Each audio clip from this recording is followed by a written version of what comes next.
When I learned this work, I learned evidence doesn't matter. What matters is patient satisfaction and outcomes.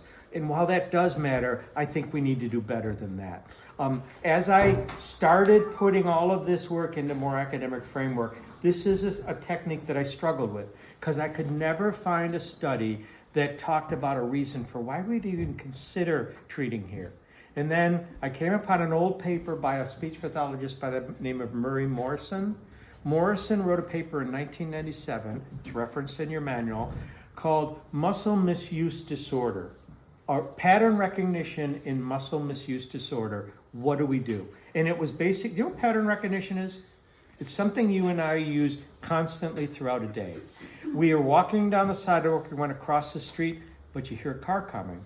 We recognize a pattern from the past. It's not safe to walk out, so we don't. We look first, right? It's a simple recognition of pattern recognition. Morrison was talking about in various aspects of muscle tension dysphonia, if a patient displays this characteristic, you may want to check this area or do this test. That's sort of a framework to look at taking evaluation into intervention. And when he talked about certain, he was calling it muscle misuse disorder, which is another older term for muscle tension dysphonia.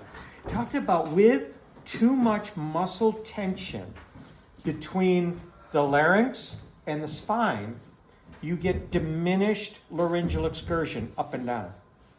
Good so far? And he described specifically the inferior constrictor muscles, which basically connect the back of the larynx to the front of the spine. And when the muscles contract, they constrict the larynx back against the spine.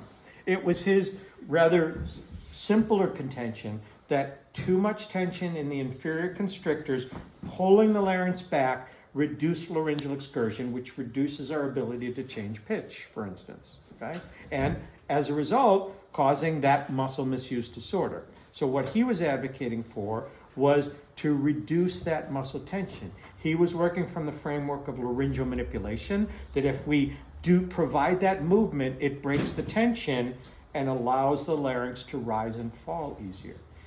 But the cool thing to me was he talked about this space. He called this the laryngeal gutter. If you could look at it in this direction, you know the gutter on your house or on the side of the road, right? It's sort of a trough.